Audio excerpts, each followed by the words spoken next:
cuando yo hablo del comunismo, lo más importante que quiero que entiendan el día de hoy, ¿qué pasa? Hoy yo tengo una hora y algo para hablar de comunismo. No puedo decirlo todo, no tampoco puedo ser tan técnico. Yo recibí en la carrera, yo soy licenciado en Derecho en la Universidad de Oriente. Tuve profesores muy mediocres de filosofía, hay que decirlo. Yo recuerdo el nombre de la profesora que tuve en primer y segundo año de la carrera era Lalita, no recuerdo Eulalia, no sé el apellido ni quiero saberlo. Yo siento mucha vergüenza de estos señores, de la mayoría de mis profesores. El 90% de mis profesores son muy lamentables. Solamente un 1, un 2% son las personas que aprecio realmente porque me enseñaron valores y me enseñaron a ver el mundo diferente, y a ellos agradezco, aunque algunos piensen o no, como yo. Eso no es lo trascendental la semilla que pusieron en mí como verdaderos educadores. El resto, yo realmente siento lástima por ello porque no son más que esclavos de su propia esclavitud. Y entre ellos está, por supuesto, los profesores de marxismo. Hay que tener la cara muy dura para dar marxismo en Cuba en estos tiempos, con los tiempos que corren y las realidades que ya conocemos. Y el Internet a mano, es decir, es muy fácil refutar todo lo que dicen estos personajes en sus clases de manera muy cínica y muy siniestra, porque le sirven, como le decía anteriormente, de utensilios a esa dictadura y a esa manipulación. El comunismo para mí es un tema que me toca muy de cerca porque el 95% de las personas que más he querido y más he admirado en la vida son personas que han sido víctimas del comunismo. Muchos están muertos, otros mueren por el comunismo y otros sencillamente están esparcidos por el mundo a merced de todo lo que sufre un emigrante gracias a esta ideología criminal. Si nosotros comprendemos después del día de hoy, de esto que voy a hablar hoy, de esta hora y pico que voy a hablar de comunismo, que es una ideología criminal, ya ahí lo aprendimos todo. Eso es todo lo que yo necesito decirles, porque realmente ahí se basa, este es el antes y la teleología del comunismo, de esta ideología. Hay que decir que el comunismo es un fracaso en lo social, donde quiera que sea aplicado. Y se ha aplicado mucho, como vemos al final, que he preparado los países y cosas. Yo he viajado mucho el mundo, como le decía anteriormente, y he visitado los países socialistas, ex socialistas, ex comunistas, muchos, algunos de ellos, sobre todo en Europa, en la parte del Báltico, del mar Báltico. Y me di a la tarea de tomar muchas fotografías, conversar mucho con las personas de esos lugares, qué opinaban, el antes y el después, porque quería ver qué pasaba con Cuba una vez que Cuba fuera libre. Este fue mi trabajo investigativo en mi mente hace unos años, hace como 3 años que fui a estos lugares antes de comenzar la guerra de Ucrania, que incluso fui a Rusia. Pero bueno, es un fracaso total, esto es un axioma, esto es una verdad irrefutable. Es un fracaso en lo social, en lo cultural, en lo económico, en lo histórico y en lo académico. Esto no tiene discusión. Hoy yo me voy a referir a lo académico en primer lugar, de manera muy simple para que todos lo puedan entender y todos lo puedan transmitir. Y además, el que tenga dudas y conozca algo del tema puede entrar y lo conversamos. Y en lo histórico, que es la segunda con mayor fuerza de estos fracasos. Sin duda en lo cultural, solo Dios sabe la cultura cubana, lo que ha sufrido, la cantidad de escritores, artistas de todo tipo, plásticos, músicos, en fin, que se ha perdido Cuba a merced de esta ideología criminal que ha echado a un lado a la meritocracia y solamente ha dado paso a los que son sumisos y serviles al sistema, porque primero el Estado, dentro de la revolución todo y fuera de la revolución nada, como dijo el sátrapa de Fidel Castro. Lo social, lo cultural y lo económico no hace falta ni explicarlo mucho porque ya ustedes lo ven en Cuba. Lo económico solamente hay que ver las consecuencias del comunismo donde quiera que ha sido aplicado. No le voy a dar mucho matiz a esto, pero es algo que podemos ver en otro programa si alguien necesita verlo, pero además lo pueden buscar en las redes.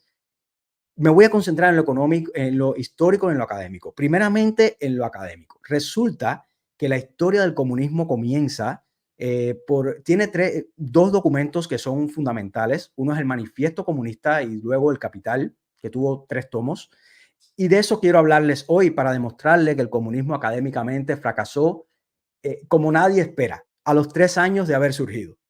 Resulta que en febrero, precisamente en febrero, en un mes como el que estamos, pero de 1848, oigan bien, 1848, a estos señores se le ocurre la idea de redactar el Manifiesto Comunista. El Manifiesto Comunista no es más o no fue más que como un guideline, como una guía que seguían estos, de una propuesta que tenían estos dos idiotas acerca de la historia y el futuro de la humanidad. Ellos decidieron interpretar a su antojo la historia y además dar desde su ignorancia e indigencia intelectual supina, como dirían en buena filosofía y sociedad, que no es más que ignorancia por falta de gestión. Estos señores decidieron interpretar la historia del mundo de una forma muy peculiar. Y en esa interpretación redactaron este documento, que es un panfleto que han usado y siguen usando los partidos comunistas en el mundo entero, que no es más que el manifiesto comunista que fue redactado en este año 1848. Este es el manifiesto comunista de 1848, esta es una de las copias, pero en la página 42 de esta versión, déjeme buscarla aquí brevemente, que aquí yo estoy seguro que lo van a ver más grande, estos dos señores decidieron dar una serie, 10 puntos, 10 pasos previos para la llegada de esta sociedad sin clase o de esta revolución comunista que ellos proponían. Y en estos 10 puntos muy curioso, y es algo que le quiero compartir a ustedes para que vean que desde 1848, este flagelo de esta ideología macabra y criminal, porque es una ideología criminal basada en el robo y en el asesinato y en la coacción, desde este punto, desde 1848, cuando apenas era interesante esta doctrina criminal, 49 entonces, 49, aquí está. Ellos dan estos 10 puntos como pasos que deben seguir o recomendaciones que debe seguir cualquier sociedad que vaya en dirección hacia el comunismo. Y fíjense bien, es muy interesante porque estos son acciones o medidas que han sido tomadas a través de la historia en cada uno con diferentes matices, por supuesto, en cada una de las sociedades donde ha sido aplicada. Y como estas son medidas completamente nefastas y que en Cuba fueron aplicadas, quiero comentarla con ustedes. La número uno es la expropiación de la tierra y destinación de la renta de los bienes raíces a los gastos del Estado. En otras palabras, reforma agraria, que fue lo primero que hizo el delincuente de Fidel Castro cuando llegó al poder en 1959 con el Instituto Nacional de Reforma Agraria. Yo tengo todas las leyes en las dos etapas que fue implementada esta medida. Esta medida no es más que robarle a los dueños de las tierras para repartirla o para apropiársela al Estado y darla en usufructo para que usen los campesinos y eventualmente para cooperativas también. La segunda medida que ofrece, que por supuesto es una medida que se basa en un pecado capital, que es el robo. Comienza ahí el orden criminal de esta teoría. La segunda es un fuerte impuesto progresivo. El impuesto progresivo no es más que aumentar los impuestos, que esto el cubano que vive en Cuba lo entiende muy poco, lo entendemos más lo que vivimos fuera y pagamos taxes, que estamos en sociedades donde el impuesto existe, ya sea el IVA en España o los taxes acá, o como quiera que le llamen en cada país, no sé cómo le llamarán en Brasil, donde está mi hermano Guillermo, o en Chile, donde está el hermano Héctor, no sé. Pero bueno, el impuesto, fuerte impuesto progresivo. Esto lo que significa es que mientras más usted gana, más impuesto paga. Y esto es terrible porque esto va en contra del el desarrollo. Usted no tiene incentivos para desarrollar su empresa, para ganar más, porque si usted gana 10 y tiene que compartirlo con el que gana 6 para que los dos ganen 8, usted no tiene más incentivo de ganar 10 ni de producir para 10. Usted quiere producir 8 y así todos se van igualando en la pobreza, que es lo que hace el igualitarismo este que prometen estos señores. Tercero, abolición de la herencia. Eso es algo que se hizo en Cuba y que se sigue haciendo. Esta abolición de la herencia no es más que un ataque a la propiedad privada, porque como les he dicho siempre, los tres derechos fundamentales en una sociedad son el derecho a la vida, la libertad y la propiedad. Donde no se respete la propiedad, no se está respetando el derecho a la vida ni a la libertad, porque usted sencillamente no tiene cómo defenderse, no tiene medios para defenderse ante el Estado y su sistema coercitivo. Por lo tanto, al abolir la herencia, lo que hace la dictadura es apropiarse de los bienes y demeritar al individuo en relación al Estado, aumentar el poder del Estado contra un individuo cada día más débil. La cuarta, confiscación de la propiedad de todos los emigrados y rebeldes. O sea, en palabras de los comunistas en Cuba, de los gusanos. Si usted se va de Cuba, a usted le confiscan todos sus bienes, las propiedades. Y esto es terrible porque esto es una medida que implementó primero Lenin, como veremos más adelante en la parte histórica, pero es una medida que es tendente igual a siempre atacando la propiedad. Quinto, centralización del crédito en manos del Estado por medio de un banco nacional con capital del Estado y monopolio exclusivo. Esto lo que significa es que el capital, el movimiento financiero va a estar controlado por el Estado. ¿Qué significa esto? Si usted, su empresa, no les conviene al Estado por cualquier razón, como por ejemplo, en Cuba la empresa es socialista y si no respeta el carácter socialista de la sociedad, que es además inalterable según la última constitución espuria de 2019, que mira que le dijimos que no votaran por ella y aún así lo votaron, los mismos que se quejan hoy, porque eso es una máquina de involucrarte y hacer complicidad en ti, que tú al final terminas siendo cómplice de tu propia esclavitud. El cubano que votó por eso en parte merece lo que le está pasando, porque ellos son responsables de su futuro. Por eso la libertad siempre es responsabilidad. Pues nada, centralización del crédito en manos del Estado lo que garantiza es que van teniendo monopolio exclusivo del aspecto financiero, por lo tanto no hay desarrollo, no hay desarrollo de la libertad y de la propiedad privada. Sexto, centralización de los transportes, de los medios de transporte en manos del Estado. Esto no es más que todos los medios del Estado, todos los medios de transporte de una sociedad, ellos los centralizan, los trenes, los aviones, los ómnibus, todo lo controlan y de esta forma lo que hacen es, por supuesto, controlar la movilidad y la libertad de todos los súbditos de esta sociedad donde ha caído este flagelo. Recuerden, 1848, todo esto todavía no ha pasado, las barbaridades que pasaron en la humanidad posterior a estas ideas. Séptimo, incremento de las fábricas nacionales y de los instrumentos de producción, roturación y mejoramiento de los suelos de acuerdo con un plan colectivo. Fíjense bien, esto que suena bonito, lo que está diciendo es que las fábricas nacionales deberían, al decir nacionales, es una manera muy sutil de decir colectivo y de decir estatal, no privado. Y como todos sabemos, la iniciativa privada es la única que desarrolla. Nada de lo que nos rodea, nada de lo que ha sido inventado fue creado por una empresa estatal. Todo lo que nos rodea, todos los adelantos, el televisor, la computadora, la cámara que me está enfocando, el internet, todo es producto de la voluntad individual y de fábricas o ideas individuales de personas, no de estos engendros nacionales que al final lo que hacen es demeritar los incentivos y por lo tanto se producen miseria y producen atraso en la sociedad donde se implementan. Octavo, trabajo obligatorio para todos. Vean bien, 1848, febrero.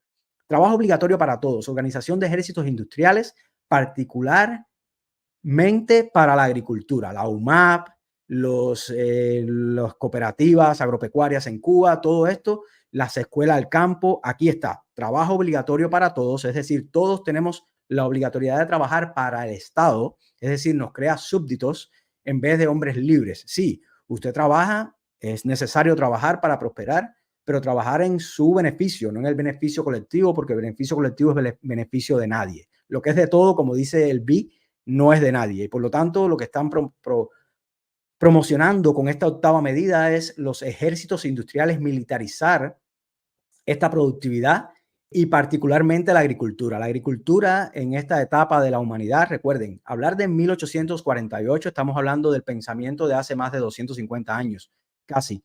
Es decir, un pensamiento cuando la Europa estaba apenas saliendo de todo este proceso, estaba apenas la industrialización y todo, las empresas surgiendo y el desarrollo, estábamos rompiendo esa etapa feudal que habíamos dejado atrás apenas un siglo anterior. Noveno, explotación unificada de la agricultura y de la industria. Unificada significa estatal. Adaptación de expedientes para el allanamiento gradual de los distingos entre la ciudad y el campo. Es siempre un objeto muy importante de la doctrina comunista y socialista, dividir siempre entre ellos y nosotros, entre proletarios y burgueses, entre el campo y la ciudad. Ellos siempre han tenido estas divisiones porque es la forma en que ellos entran con su doctrina macabra a la mente individual, a las personas, para manipularlos en sus objetivos. Esta es una forma de manifestarlo en esta explotación unificada de la agricultura y de la industria, es decir, atraso. Y el décimo, que es muy importante, que es el último ya, es la educación pública y gratuita de todos los niños. Abolición del trabajo infantil en las fábricas en su forma actual, combinación del sistema educativo con la producción material, es decir, escuela al campo. Combinación del sistema educativo con la producción material, eso no es más que escuela al campo, y la educación pública no es más, sobre todo gratuita, que no hay nada gratuito. Y ya con esto déjenme cerrar acá para que me vean en esto que les estoy contando. Aquí está. La educación pública es el mayor flagelo de las sociedades actuales y el principal responsable del caos que hay en el sistema educativo y en la instrucción que hay en las sociedades actuales. Antes en Cuba se decía, o por lo menos mis mayores me decían siempre, que en Cuba había instrucción, pero no educación. Y realmente no había ni instrucción ni educación. Lo que había era adoctrinamiento sin instrucción y sin educación. Porque las escuelas públicas, hay que decirlo, primero no son gratuitas, son pagadas por los impuestos de los miembros de la sociedad. ¿Cómo pagan? El Estado no produce nada, y esto tenemos que tenerlo claro, ni en la sociedad comunista, ni en la socialista, ni en ninguna sociedad, que esto es una dicotomía que hay que hacer entre socialismo y comunismo, pero ahí voy. Las escuelas públicas no son gratuitas. Alguien le paga a esos profesores, alguien paga la corriente, alguien paga los medios, la infraestructura, en fin. Primero que todo son públicas, y lo pagamos ¿cómo? Con los impuestos en los países libres, o con el trabajo y la explotación a que somete al trabajador el Estado socialista en los países que no son libres, como Cuba, como Corea del Norte, como las antiguas repúblicas socialistas de Europa del Este, en fin. Con esto, ¿qué quiero decir? La educación pública lo único que garantiza es que los planes de educación, y por eso es tan atrasada la educación actualmente, no solamente en Cuba, en el mundo entero, pero en Cuba ni hablar, que antes decían que el cubano tenía educación, no, para nada. Yo que salí de Cuba, yo soy el ejemplo. Yo les puedo comentar a ustedes que la educación en Cuba, o el sistema de adoctrinamiento, no te prepara para el mundo actual. Ahí no se habla de crédito, de finanzas, de verdades históricas. Es decir, como todo es una nomenclatura dirigida a gobernarte y a que tú seas un súbdito, a que seas un esclavo, a que seas un siervo de la gleba, no hay posibilidad de que te den las herramientas que tú necesitas en conocimiento para prosperar en la vida. Y por supuesto, en el mundo actual moderno, ni hablar. Yo vine a ver una computadora cuando ya estaba, no sé, en el en la universidad, el internet era caótico, en fin. Si yo cuento mi historia, yo soy el ejemplo de que en Cuba, aun y cuando el mundo va a una velocidad, en Cuba la distancia que nos separa es enorme, precisamente por estas cuestiones. La escuela pública es un retraso porque los planes de educación van a manos de políticos. Que estén en países libres o no, los políticos preparan estos planes de educación no para que usted aprenda realmente de algo, sino para que usted sea adoctrinado a ser un súbdito de ese Estado. Y por eso, tanto en Cuba como fuera de Cuba, hay tanto desconocimiento de los flagelos del comunismo y del terrible peligro que pende sobre los países que coqueteen con estas doctrinas. Hoy yo pretendo también que se comprenda de una manera muy elemental, claro, porque voy a hablar solamente una hora y algo del comunismo, pero también pretendo que se comprenda la diferencia entre socialismo y comunismo. El socialismo no es más que el paso previo al comunismo. Comunismo realmente no ha existido, porque el comunismo, según estas doctrinas marxistas basadas en este manifiesto comunista y después en los posteriores libros que hicieron estos dos señoritos, eh, el comunismo no ha llegado, porque en una sociedad comunista no existen ya las clases, no existe el Estado, no existe el dinero. Cada cual trabaja según su capacidad, y a cada cual le dan según su necesidad. Eso no se le ocurrió ni a San Pablo en el Evangelio. Es una cosa tan bonita que no parece ni humana. Eso es imposible porque, como decía una intelectual que ahora no recuerdo el nombre de ella decía que el comunismo no fracasó, las ideas comunistas no fracasaron porque pretendieron cambiar la sociedad, sino porque pretendieron cambiar la naturaleza humana. Y esto es verdad. La naturaleza humana impide estas cosas estas ideologías tan esquemáticas y tan dogmáticas y tan falsas, porque realmente se requiere de ángeles para que cada cual dé según su capacidad. Es decir, esto lo que está explicando es que el obrero va a trabajar por conciencia y que cada cual va a tener según la necesidad, que es una cosa muy loca. Pero bueno, volviendo al tema de la educación pública, fíjense cómo es el 10º punto que establecen estos señores en 1848, precisamente para sembrar ese germen en las sociedades que, aunque no sean socialistas como la cubana, por ejemplo, en Estados Unidos la escuela pública es un desastre. Es un desastre. Yo tengo familiares que dan clases en escuelas públicas y realmente yo siento mucha pena de los planes de estudio y las cosas que se enseñan, porque realmente no preparan a estos niños para ser futuros ciudadanos libres de sociedades prósperas, sino para ser simple y llana mercancía. Aunque vivan en sociedades aparentemente libres, los medios y la forma en que son empleados estos recursos es para destinarlos a ser esclavos. Pero bueno, volviendo al tema de la parte académica, resulta que en 1848 es que se da este manifiesto comunista, en febrero del 48. Posteriormente a esto, Marx publica en 1867 el primer tomo del Capital, que es su obra cumbre, donde es un tocho enorme, es un libro inmetible, que además, eso es otra cosa importante, el 90% de los comunistas que yo conozco, 95%, nunca han leído ni el Capital ni el Manifiesto Comunista, que son apenas unas páginas, mucho menos el Capital en ninguno de sus tomos. Ellos no saben de qué están hablando, sobre todo en Cuba, porque el comunismo terminó siendo un medio sobre el que se montan los señores mediocres y señores que solamente ansían al poder, como Fidel Castro, para su fin del poder absoluto y monárquico. Es solamente eso. Por lo tanto, ellos ni comprenden la ideología. Pero bueno, yo que lo he estudiado profundamente, resulta que en 1867, oigan bien, en 1867 no había empezado ni la guerra del 68 en Cuba. Pues en este año, en el 67, este señor publica su primer tomo del Capital. Y yo no voy a hablar mucho de estos personajes del comunismo, pero solamente quiero decirles que este señor nunca trabajó. Él todo lo que hizo fue dedicarse a esto, dedicarse a estas investigaciones y a esta nube en que él se montó para montar esta ideología criminal que ha causado tanta pena al mundo, como veremos más adelante. Pues nada, 3 años posterior al 1867 que este señor publicara el primer tomo de su obra Das Kapital, que es el capital en alemán, salió una teoría por diferentes vías. Llegó la teoría de la utilidad marginal decreciente, que es la respuesta académica a esta doctrina absurda. Pues de diferentes formas y en diferentes países de Europa, William Jevons, que en Inglaterra, Leon Walras en Suecia, pero que él había nacido en Francia, pero era en el momento que él desarrolla su teoría de la utilidad marginal decreciente de diferentes formas, y Karl Menger en Austria, que es uno de los padres fundadores de la Escuela Austríaca de Economía. Ellos demuestran que el cálculo del valor que había establecido Marx, y trato de no ser muy técnico en estas cosas, pero hay que decirlo de esta forma para los académicos que defienden el comunismo o el socialismo de una forma académica, ¿no? De una forma teórica. Apenas 3 años después de publicar El Capital, surgen en diferentes países y de diferentes formas una teoría que invalida totalmente el cálculo del valor que había establecido Carlos Marx y Engels, pero sobre todo Carlos Marx, basado en filósofos anteriores, economistas anteriores como Adam Smith y David Ricardo.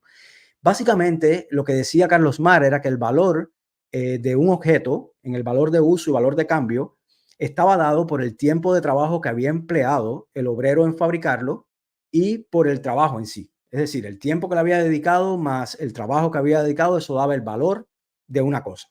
Lo que era un disparate total, pero para ellos eso tenía todo el sentido del mundo. Pues nada, estos 3 señores y muchos más, apenas 3 años después de publicar el primer tomo del Capital, demostraron que esta teoría del valor era un desastre, porque la teoría del valor está más dada a cuestiones subjetivas que a cuestiones objetivas, como decía Carlos Marx en su teoría. Y esto, aunque no se entienda mucho, y no sé si estoy siendo muy abstracto, pero la realidad es que desde ese año, desde 1870, en la década del 70, principios del 70, de diferentes vías ya fue refutada académicamente la ideología marxista.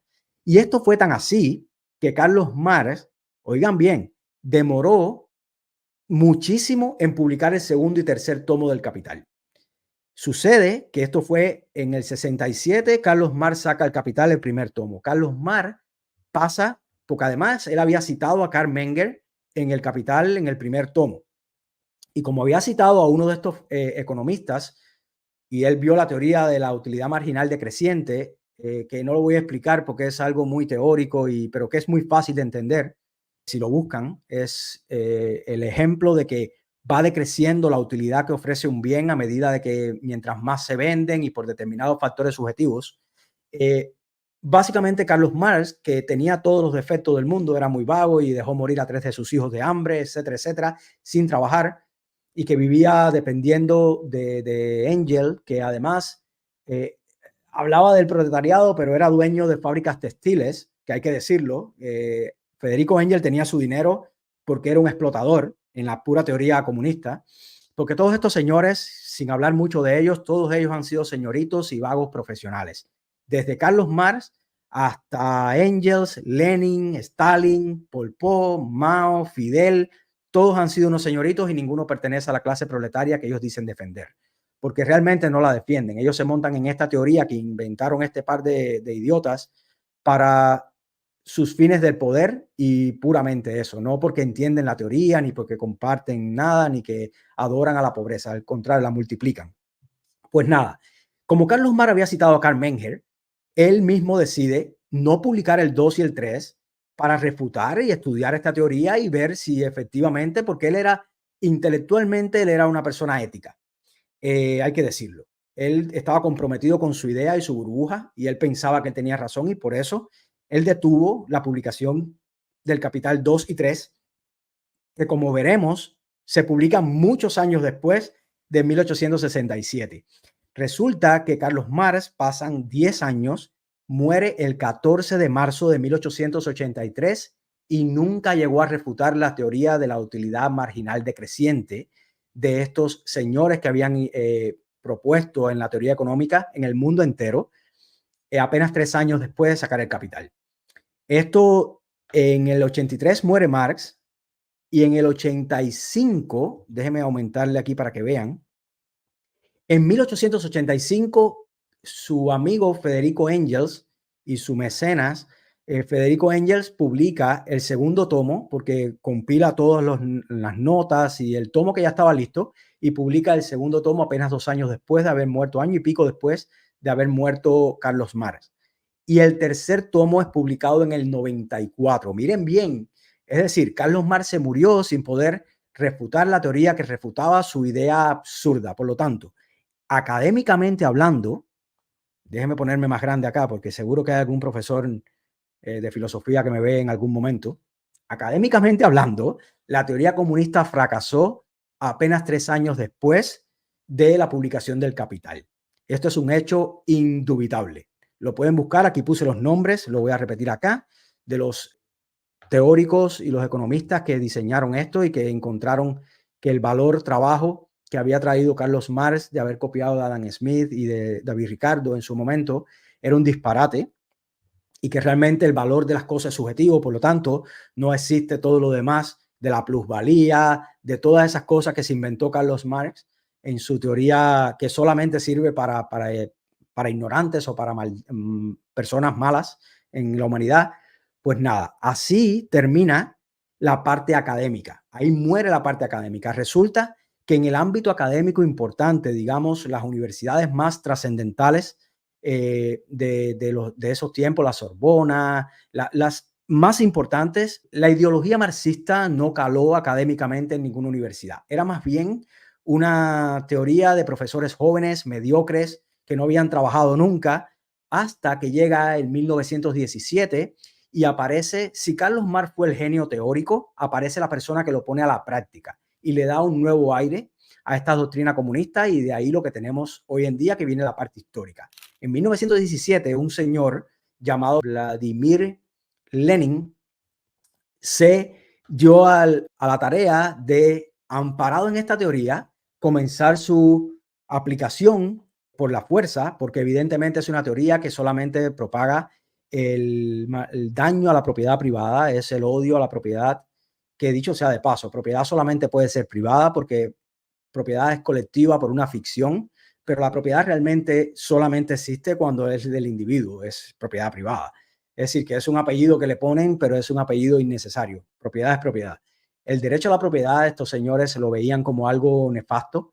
Y Vladimir Lenin, que era un resentido y un cobarde, como Fidel Castro, es que eso se repite. Todos estos señores eran los que aguantaban galletas en las escuelas y después, cuando tomaron un poquito de poder, ellos todos lo emplearon para vengarse de la humanidad.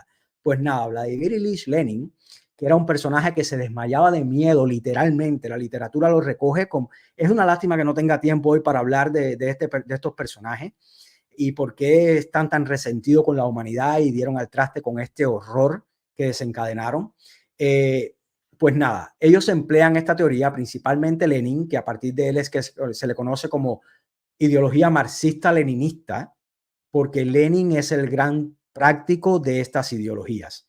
Y entonces imponen la ideología por la fuerza. Solamente se puede imponer por la fuerza de manera coercitiva, quitándole a las personas lo que las personas no quieren ser despojados, que es su propiedad.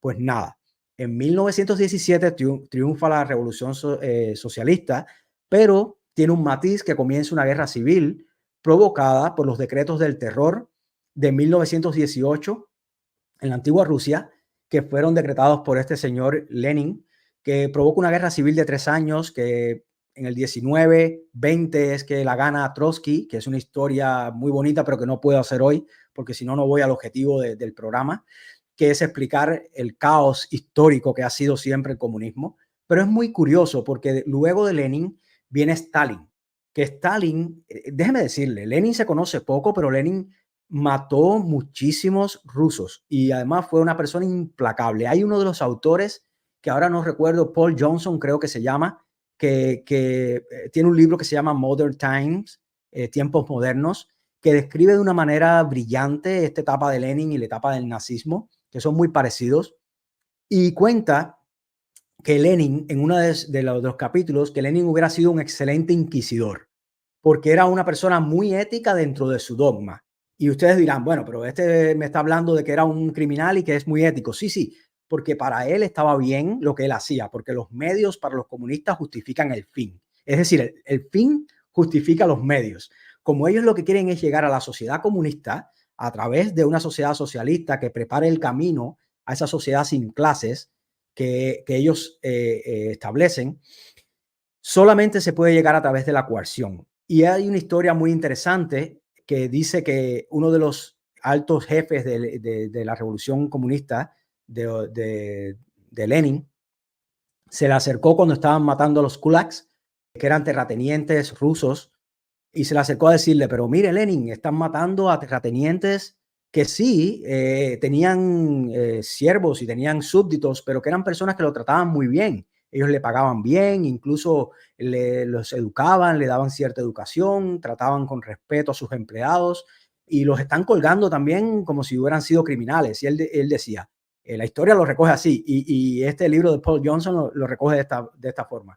Y él decía, no, es que no se le mata por malos, se les mata por pertenecer a la clase equivocada, porque eso es el comunismo. El comunismo es intolerancia y es blanco o negro, porque al final de lo que se trata es de eliminar a una de las partes de la sociedad que piensa en contra de usted o que no le garantiza el poder como usted lo quiere, con control absoluto. Esa es la historia del comunismo. Pues nada, después de los decretos del terror del 1918 y de la guerra civil que se estableció, vuelven a ganar, Trotsky vuelve a ganar para él, León Trotsky, que al final los matan los mismos comunistas, Stalin, pero bueno, es otra historia, que por supuesto el que lo mata a él con un punzón de hielo en México, va y después de cumplir 20 años en México fue y murió en Cuba, en La Habana, porque cuando ya sale de la prisión ya está Fidel en su apogeo y muere en La Habana. Era un catalán comunista enviado por Stalin, pero eso es otra historia. Pero bueno, ¿a dónde voy?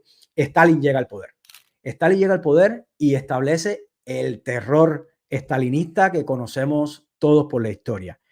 Stalin, desde el 24 que le asume ya el control con mayor o menor medida de la Rusia, viene una etapa del socialismo mundial que coincide con la crisis del 29 de los Estados Unidos y hay cierta popularidad con esta ideología que Lenin comienza trae nuevamente a las universidades y trae al tema académico y a la historia.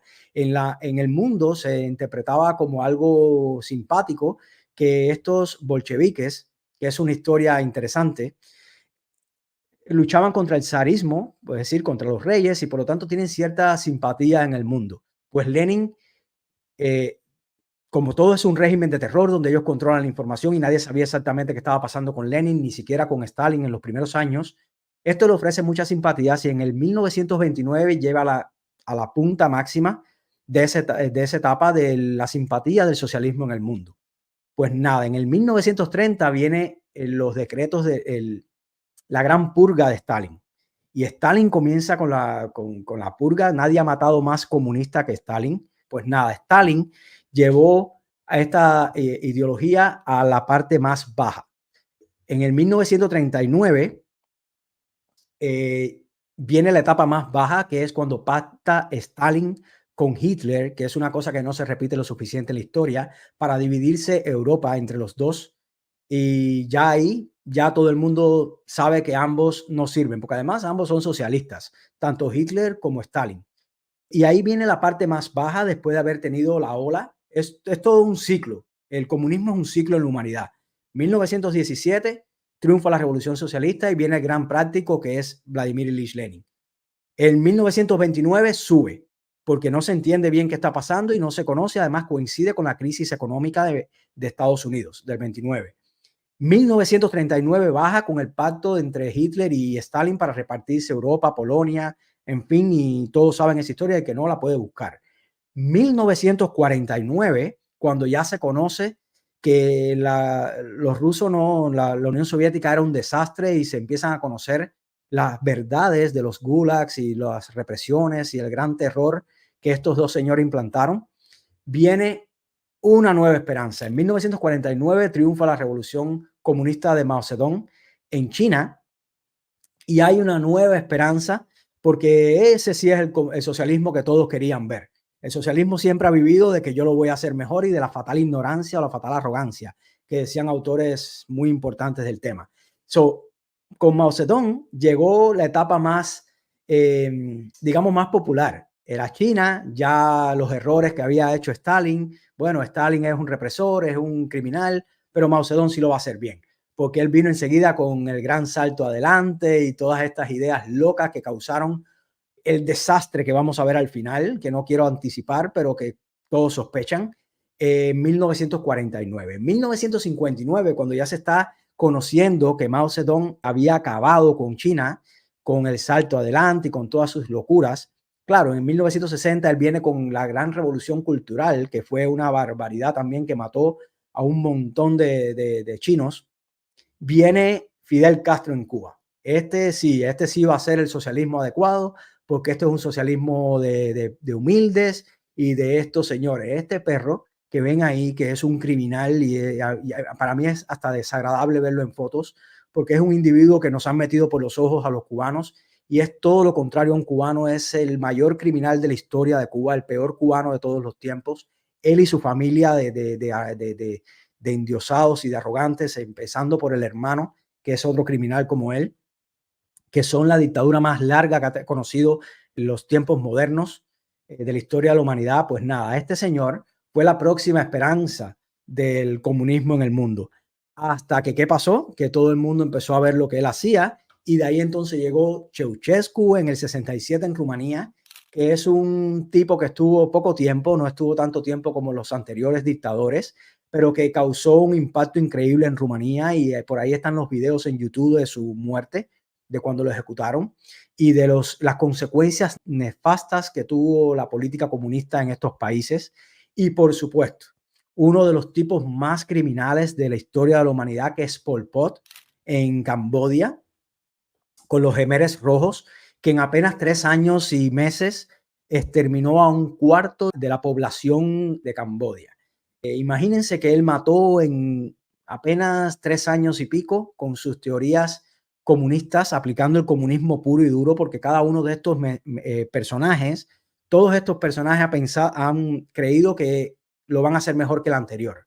Todos han criticado al anterior y dicen que lo van a hacer mejor y que el mío sí es verdad y que luego pasa lo que pasa. Pol Pot, como veremos más adelante, exterminó. Aquí está las consecuencias. Hay un libro que yo recomiendo a todos, déjenme maximizar acá, que define muy bien la parte histórica del comunismo, que es el libro negro del comunismo, crímenes de terror y represión, que está escrito por unos franceses, creo que en el año 1997, que resume de una manera brillante, pero le digo, de una manera muy básica. Yo estoy seguro que es mucho más de esto, porque lo que tienen los regímenes comunistas es que controlan la información y los datos reales no se conocen. Pero bueno, el estimado del libro, ya le digo, el límite mínimo es de 100 millones de muertos. Ha causado más muertos esta ideología en la humanidad que todas las enfermedades y guerras juntas. Es increíble. Creo que el fascismo mató 17 millones. La peste bubónica, la peste negra que exterminó a media Europa, mató 1.7 millones o 3 algo millones. El comunismo ha matado 100 millones de muertos sin contar los presos, y esto es un límite mínimo, porque realmente las cifras están entre 100 y 150 millones de muertos a causa del comunismo. La URSS solamente entre Lenin y Stalin mataron 20. China, con los planes estos de, sobre todo el gran salto adelante, que voy a contar brevemente, porque de eso se sabe muy poco en Cuba. El gran salto adelante no fue más que para Mao, él decía que Stalin había caminado en un solo pie, porque no habían hecho bien la revolución socialista. Esta construcción del hombre nuevo para llegar al comunismo, ellos no lo habían hecho de manera adecuada. Por lo tanto, él iba a introducir nuevos elementos agrícolas, sobre todo, y para llegar a lo más acelerado a este futuro, a esta utopía que es el comunismo y la sociedad sin clases. Es un disparate, porque vamos a empezar por ahí. Las clases es un concepto que solamente se entiende desde la dinámica comunista. Las clases sociales no existen. Y esto hay que decirlo, y yo me canso de decirlo porque hay un lenguaje marxistoide y comunistoide en los medios de comunicación hoy en día, donde siempre se habla de clases, cuando las clases sociales realmente no existen. Y yo lo someto a discusión con cualquiera, porque al final esto se trata de encontrar la verdad. Yo opino que no existen las clases sociales. Yo soy un hombre que nací en Cuba, por lo tanto llegué a este país pobre y he garantizado salir de la riqueza. Es un hecho que en la actualidad, gracias al capitalismo y al libre mercado, aproximadamente 70 millones, oigan bien, las estadísticas dicen que alrededor de 70 millones de personas salen de la pobreza cada año en el mundo. Por lo tanto, tú puedes pasar de clase a clase, de las supuestas clases, de pobre a rico, a millonario, a lo que sea, de acuerdo a tu capacidad y de acuerdo a las libertades de la sociedad donde tú ejerzas tu propiedad intelectual. Si tú tienes los medios adecuados, tú puedes salir de la pobreza y puedes pasar, como mismo puedes subir, puedes bajar. Como decían en Cuba. En Cuba, con la emigración, y esto es un comercial aquí antes de seguir con el tema del comunismo, que vamos bien de tiempo, por lo tanto me permito estas historias. En Cuba decían que los bodegueros que venían de España, los emigrantes de España, estos segundones que le he contado anteriormente en el siglo XIX y XX, en la República, que llegaron a Cuba con tremendas ansias de prosperar, y que muchos de ellos creaban mercados y decían, abuelo del mercado, hijo millonario, nieto por diosero. ¿Y por qué? Precisamente por esto, porque es como algo así como de que buenos tiempos crean hombres débiles crean malos tiempos crean hombres fuertes crean buenos tiempos, y así es el ciclo de la vida, ¿no? Es lo mismo que pasa con las supuestas clases sociales. Lo que pasa es que para el comunismo es muy importante ponerlo todo en términos de clases para mantener dividida la humanidad y mantener a los resentidos alimentados con estas teorías que generan pobreza y generan miseria e incertidumbre. Pues nada, aquí está la lista que ofrece el libro negro del comunismo, que es un libro que tengo también, que es muy fácil encontrar en las redes sociales, y además está en Amazon para el que lo quiera comprar. Es un libro bien grueso que explica capítulo por capítulo cada uno de estos países, cómo fue, qué hicieron. China, 65 millones. Lo que le decía ahorita de Mao. Discúlpeme que me voy del tema.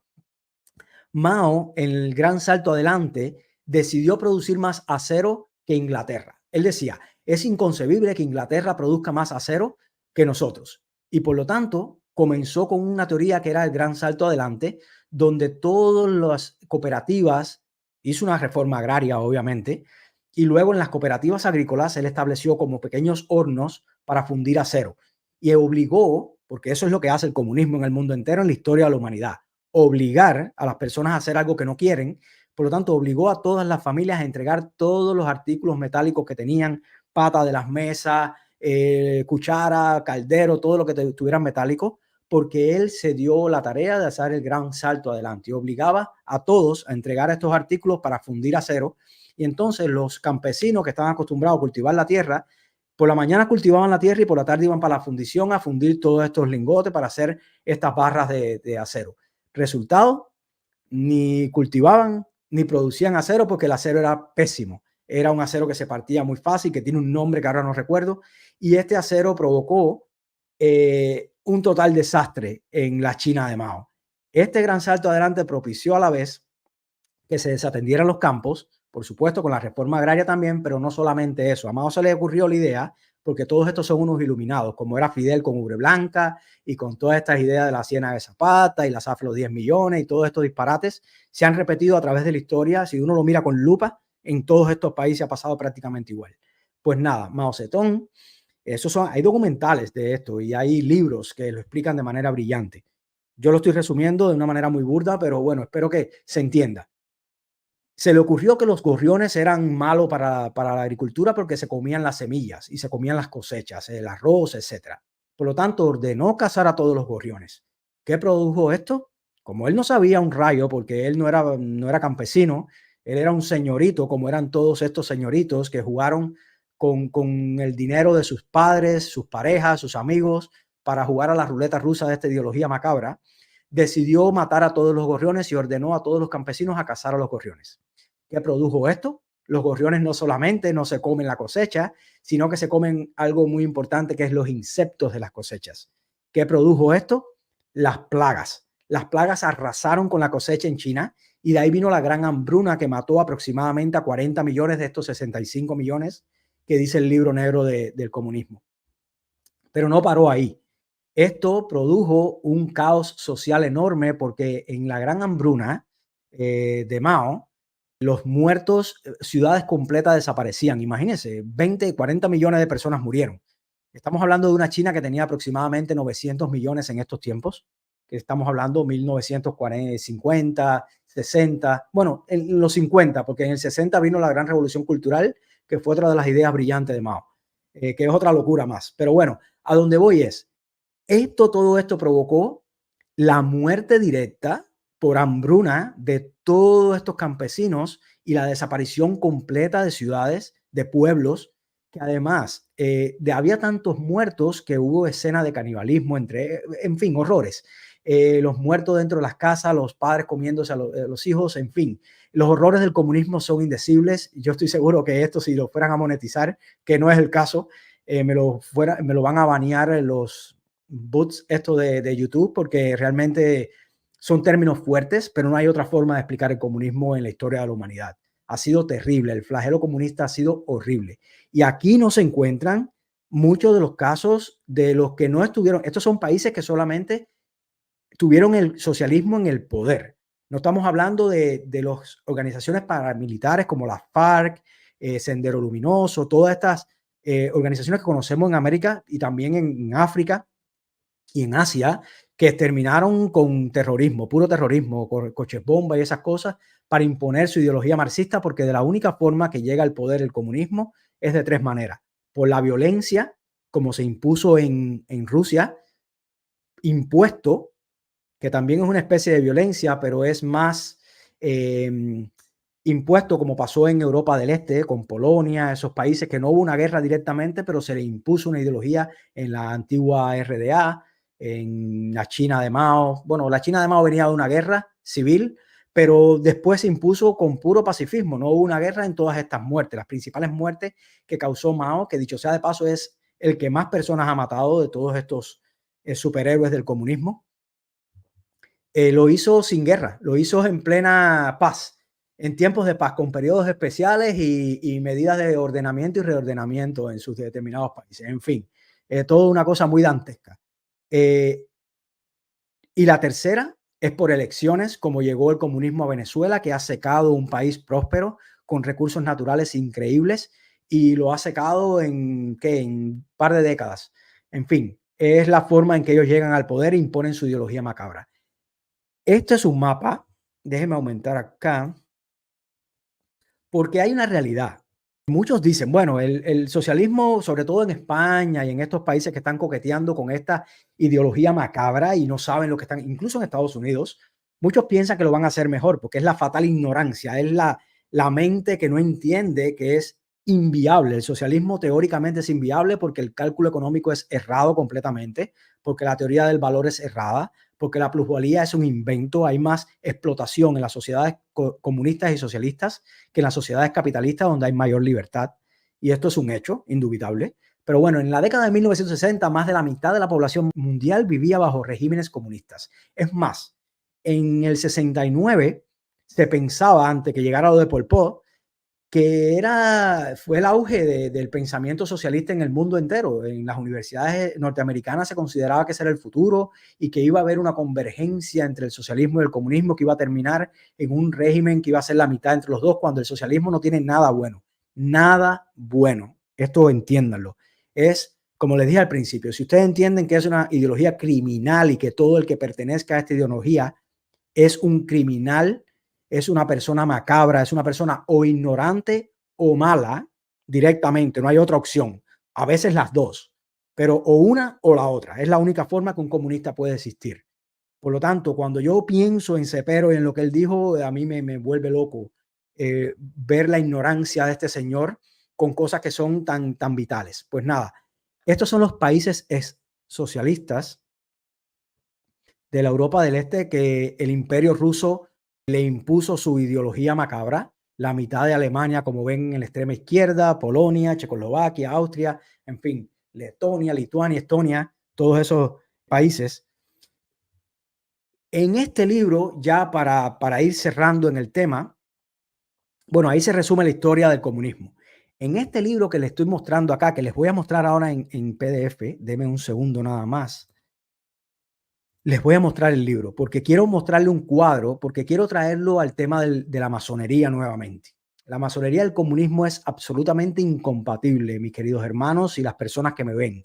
Es incompatible, sencillamente no existe posibilidad de que un masón de marca, un hombre que conozca el rito y conozca los símbolos y las alegorías de esta institución, conozca los fines, pueda ser comunista. Si es comunista es por ignorancia o por maldad, y los dos lo hace antimasón.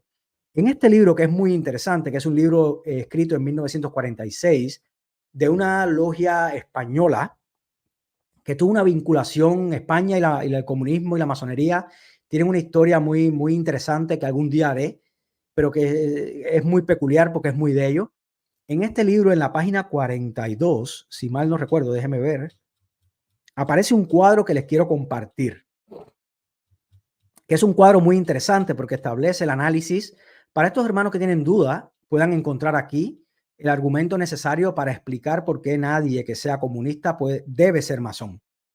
Sí, puede ser un iniciado, como iniciado es cualquiera que pasa un trámite, que va y hace un ceremonial, aquí está. Ok, iniciado puede ser cualquiera, pero realmente masón solamente el que vea la luz. Aquí es un cuadro comparativo entre la masonería y el comunismo que es muy interesante. Déjame ponerlo más grande todavía. Un segundo nada más.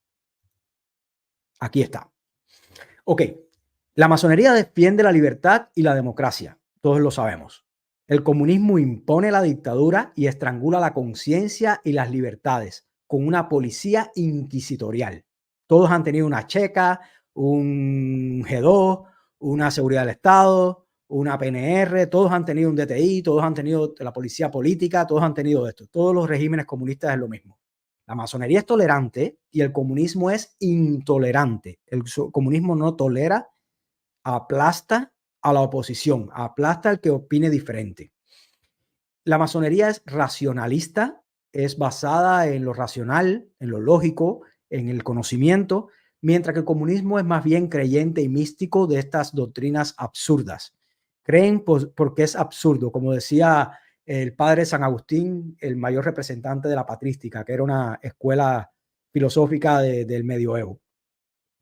La masonería es espiritualista, ofrece culto a Dios o lo respeta, y el comunismo es materialista y ateo. Por lo tanto, es incompatible un materialista con un espiritualista o con alguien que ofrece culto a Dios o que respeta a Dios o que reconoce por lo menos la existencia de Dios.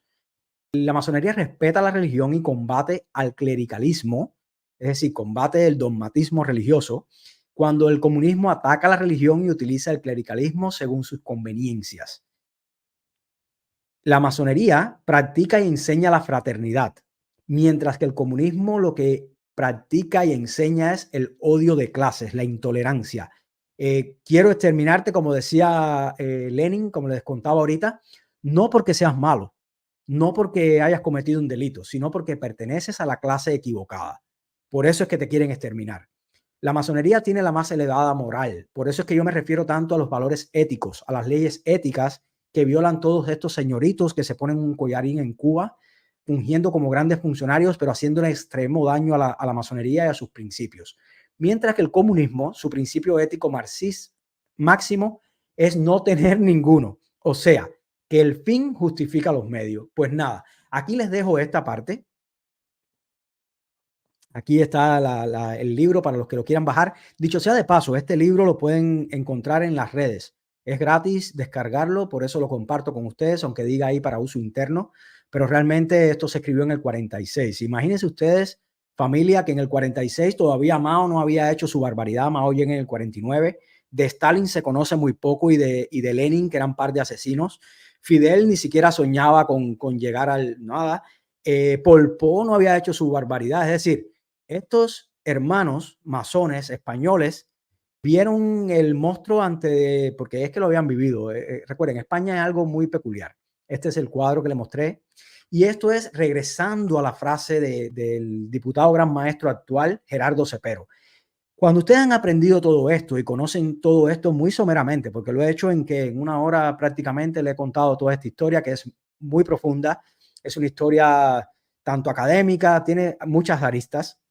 Cuando ustedes conocen todo esto y releen lo que puso Gerardo Cepero como diputado gran maestro en uno de los chats y lo ha enviado como un mensaje a varios hermanos y estos hermanos me lo han enviado a mí, usted se da cuenta de la profunda ignorancia o la maldad, ya no sé. Yo digo que ignorancia porque le doy el beneficio de la duda. Este señor no me parece del todo, me parece que le falta mucho conocimiento masónico. Vamos a leer de nuevo. Quiero dejar bien claro que no tengo nada en contra de mis hermanos del MININ o de las FARC, o que sean del PCC, del Partido Comunista de Cuba, o que crean en la revolución después de todo lo que ha hecho la revolución en esa sociedad. Para él, son mis hermanos y siempre podrán contar conmigo y tendrán mi respeto y aprecio. Ay, mi madre. Lo que aborrezco, oigan lo que aborrece este señor, y detesto con todo mi corazón es a los que vienen a joder a la masonería cumpliendo con órdenes de afuera, a los traidores a sus juramentos, a sus hermanos, a esos que los mismos que los usan los desprecian porque quien vende a los suyos no los respeta a nadie. Y firma este señor. Les reitero, después de haber visto todo esto, ustedes podrán entender de dónde viene mi punto de vista con esta forma de pensar, que no es más que la manipulación y la confusión que existe en la masonería en Cuba con los conceptos básicos de nuestra institución, la profunda ignorancia que tienen los hombres que han estudiado masonería, no todos, afortunadamente no todos, porque como siempre digo, yo vivo orgulloso de ser masón. Yo me inicié en Cuba, yo no me inicié aquí en Estados Unidos, yo soy un masón iniciado en Cuba, que la vida masónica mayor, 90% de mi vida masónica ha sido en Cuba, que he sido venerable en Cuba, que he participado en juicios en Cuba, juicios masónicos. Mi vida masónica, mi conocimiento masónico viene de allá. Mis mejores maestros, mi padrino, que siempre lo digo que es el hombre que más sabe del rito al que yo pertenezco, que es el rito York, en Cuba, que hoy no está afiliado a la masonería y mientras vive en Cuba, porque él sigue viviendo allá, ya muy mayor, y al que le mando un abrazo siempre porque es un hombre que me ha enseñado mucho, no solamente en el aspecto masónico, me ha enseñado mucho de valores y virtudes con su ejemplo, a veces sin decírmelo, y que le estaré eternamente agradecido por su conocimiento. Pero a pesar de esto y de escasos excepciones, que es lo que somos los masones de bien y los patriotas que hay en Cuba, salvo excepciones, que somos un 20 o un 30% quizás de nuestras logias, a pesar de eso, hay un 70% de ignorancia y de maldad, y de espías y de esbirros que sirven a esa dictadura de esta forma subliminal e indirecta, que diciendo una cosa dicen la otra. No se puede tener tolerancia con el intolerante, porque en una sociedad que no entienda esto.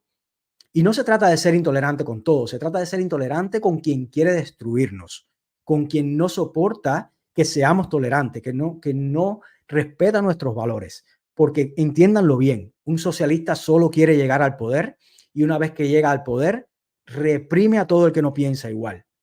Coacciona a la sociedad para robarle su propiedad privada en primer lugar, para robarle su dignidad, para robarle su honor, su decoro, su moral, para destruir a la familia, sacarnos a Dios de la familia, destruir todo lo que usted es como individuo y convertirlo en súbdito de su estado, convertirlo en un títere.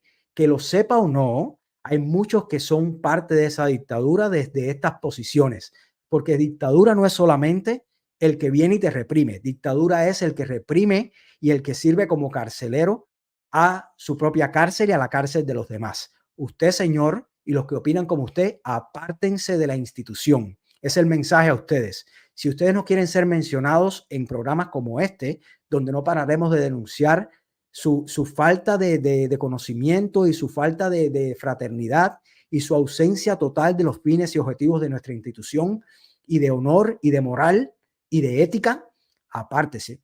Usted no hace nada en esta institución. Usted nos degrada. Usted no nos representa. Usted no es un ejemplo para los aprendices que vienen buscando en nuestras logias la escuela cívica y de moral que necesitan, que esa sociedad no les garantiza. Ni siquiera sus familiares y sus padres que entregan a los niños al adoctrinamiento comunista. Ustedes no nos representan. Apártense. Si a ustedes no les gusta que le mencionen, que uno aquí viva diciendo sus nombres, viva mencionando sus barbaridades, apártense, renuncien, pasen a ser un hermano más de columna y déjense de jugar con cosas que son sagradas para los hombres de honor. Nosotros somos caballeros de nuestros principios y por nuestros principios estamos dispuestos a hacer cosas como esta, a desacreditarlos, a desenmascararlos aquí en público para que no anden vistiendo un collarín en las calles que nos ha costado tanta sangre y tanto honor, porque hay muchos hombres que han muerto por esos conceptos que ustedes hoy mancillan desde su ignorancia o su maldad, porque no se puede ser comunista y ser masón, no se puede ser comunista y ser bueno, no se puede ser un miembro de un cuerpo represivo que lo único que ha hecho en estos 65 años es empobrecer y denigrar y maltratar al cubano y ser masón. No se puede ser considerado hermano una persona que actúa de esta forma, porque nosotros los masones solamente conocemos como diferencia entre los hombres el mérito y el demérito. Y ustedes todos, grandes funcionarios abyectos y serviles a esas dictaduras que tienen el coraje de hablar y de mandar todas estas cartas cuando le pisan el callo, pero que ninguno ha hecho estas cartas para denunciar los atropellos de esa sociedad. Y yo me reitero, porque tenemos a 3 hermanos presos, 3 hermanos que juramos proteger y que ustedes, mientras protegen a estos miembros de la Faro del Milín por cobardía o por lo que sea, o por manipulados o por ignorantes o por malvados, mientras ustedes hacen esto y le brindan la alfombra de oro de fraternidad, de igualdad y de nuestros beneficios que tiene ser masón, de nuestras herramientas y nuestros principios, mientras ustedes se los brindan a ellos, ustedes le dan la espalda a verdaderos patriotas y verdaderos masones. Por lo tanto, con ustedes no habrá piedad. Ustedes sepan bien que todo el que sirva a esa dictadura pagará en esta vida o en la próxima, pero pagará, porque los valores éticos de la masonería son valores sagrados que ustedes deben respetar. Y si no respetan o no conocen, se están enterando por programas como este, para que respeten, porque es inadmisible lo que ustedes le están haciendo a una institución tan bella y tan histórica en Cuba, que nos hemos ganado ese honor de estar en ese panteón que siempre ha estado al lado, no nosotros los masones actuales que estamos en demérito, prácticamente todos los que no trabajemos en favor de la libertad, sino nuestros antepasados, los que nos dieron esos templos donde trabajamos hoy, los que nos transmitieron esta enseñanza, que la mayor cantidad de enseñanza de la masonería no viene en las liturgias, no viene en nada escrito, es inefable, es algo que solamente lo sentimos los masones cuando estamos en un ara y juramos ante las 3 grandes luces de la masonería por nuestro honor y nuestros principios en defender la justicia, la verdad, la moral, las cosas que son sagradas para nosotros. Por lo tanto, apártense, renuncien. No hace falta que los vote de Urquía, no hace falta que Urquía los vote en sus amos, no hace falta, ustedes renuncien, si tienen moral de verdad, renuncien a sus puestos o ejerzan sus funciones como debe ser. Mañana mismo manden esas cartas pidan libertad por nuestros hermanos. Les reitero, vayan a la paradoja de la tolerancia de Karl Popper, que ahí le explica la posición masónica a tener con estos descarados que forman parte del Minin o de las FARC. Y no me importa, porque también es otra cosa que leí, y con esto ya de verdad termino con esta parte. No me importa el beneficio que nos pueda traer a los masones que un esbirro de esto, cuando caigamos presos o estemos en una situación con el comunismo y con la dictadura castrista, no me importa el beneficio que podamos tener de que nos den determinadas prebendas, porque el masón no mira por él mismo solamente, ni por sus hermanos, él mira por la sociedad entera. ¿Y qué tal si ese esbirro, porque solamente un esbirro puede servir a una dictadura, solamente un cipayo y un mercenario, todo lo que ellos dicen que somos nosotros, a mí nadie me paga por hacer esto. Esto es una cuestión de principio y de moral, una cuestión de que soy cubano y es mi deber. Y no hay gloria en el deber, es un deber y se hace a la gloria del gran arquitecto del universo, solamente a la gloria de Dios. Porque sabemos que para rescatar a un país hay que hacer nación y hay que tener conceptos claros. Por lo tanto, no hay tolerancia con los intolerantes. El que sea miembro del Minin hoy, que renuncie y quiera ser masón. El que sea miembro de la FARC, que renuncie. El que sea miembro del Partido Comunista de Cuba, ese partido abusador, ese partido que solamente ha hecho maltratar al cubano y denigrarlo, que renuncie si quiere ser masón. Si no, está en incumplimiento con sus deberes con la institución y con la sociedad.